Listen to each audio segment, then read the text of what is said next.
អ្នកមន្ទីរមានជ័យត្រៀមខ្លួនហើយនៅមកកាន់សង្ក្រាន្តមន្ទីរមានជ័យដែលយើងនឹងចាប់ផ្ដើមនៅថ្ងៃស្អែកហ្នឹងឯណានៅសួនដែលចូលឈ្នះដែលស្ថិតនៅក្នុងក្រុងស្រីសុភ័ណ្ឌខេត្តបន្ទាយមានជ័យរបស់យើងតែម្ដងតាមដែលខ្ញុំបានទៅមើលខ្ញុំឃើញថាគណៈកម្មការដែលគាត់រៀបចំតាក់ទងទៅនឹងសង្ក្រាន្តណាគឺគាត់បានត្រៀមកន្លែងច្រើនមែនទែនដើម្បីឲ្យបងប្អូនរបស់យើងអាចទៅលេងកម្សាន្តនិយាយរួមទៅសង្ក្រាន្តមន្ទីរមានជ័យរបស់យើងដឹងតែញាក់សាច់ទៀតហើយពួកអីឆ្នាំនេះហើយមានការរៀបចំច្រើនជាងឆ្នាំមុនទៅទៀតជាពិសេសតាក់ទងទៅនឹងប្លង់ថតកន្លែងនេះអីបងប្អូនគ្នាឥឡូវនេះគឺគាត់រៀបចំដេក័ររួចរាល់ហើយ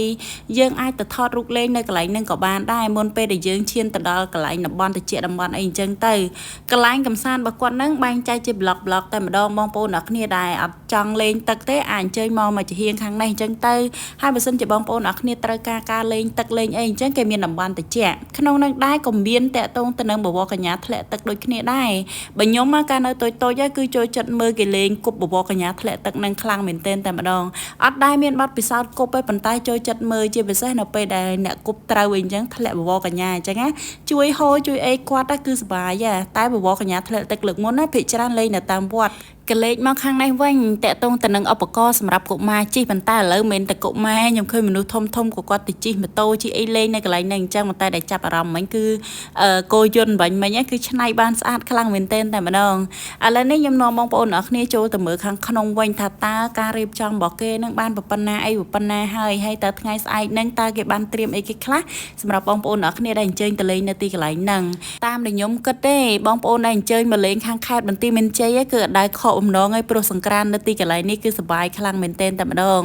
ហើយបងប្អូនអរគ្នាកុំភ្លេចអញ្ជើញមកលេងទាំងអស់គ្នាព្រោះអីឥឡូវនេះគឺខាងគណៈកម្មការដែលគាត់រៀបចំនឹងបានត្រៀមពាងទឹកឡើងធំដើម្បី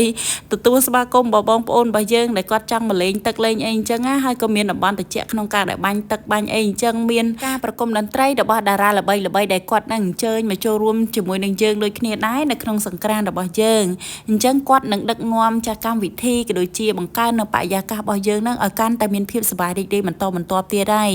ហើយបងប្អូនអរគ្នាដែលអញ្ជើញមកចូលរួមនៅទីកន្លែងនេះចាជុំវិញសួនរបស់យើងនឹងបងប្អូនអរគ្នាដូចដឹងស្រាប់អញ្ចឹងជាពិសេសអ្នកដែលធ្លាប់មកគឺគាត់ដឹងហើយតាក់ទងទៅនឹងធុងបាសវិញគឺខ្ញុំហ៊ាននិយាយឲ្យចេះស្ទើរតែគ្រប់ផ្ទះតែម្ដងគឺដាក់ជុំវិញហ្នឹងហើយបងប្អូនអរគ្នាចាគឺគ្រាន់តែដើរចូលមកដល់ភ្លាមហ្នឹងក៏យើងមានអារម្មណ៍ថាសប្បាយដែរជាពិសេសតាក់ទងទៅនឹងការរស់រាយរាក់ទាក់របស់បងប្អូនប្រជាពលរដ្ឋដែលរស់នៅក្នុងខេត្តបន្ទាយមានជ័យនេះតែម្ដងខ្ញុំគិតថាបងប្អូនអរគ្នាដែលអញ្ជើញមកហើយគឺពិតជាអត់ខកបំណងទេអញ្ចឹងអរគុណបងប្អូនអរគ្នាសម្រាប់ការទស្សនាវីដេអូមួយនេះយើងសង្ឃឹមថាលោកអ្នកនាងនឹងអញ្ជើញមកចូលរួមនៅថ្ងៃស្អែកទាំងអស់គ្នាជាពិសេសគឺមិត្តយុវវ័យរបស់យើងតែម្ដងជម្រាបលាបាយបាយ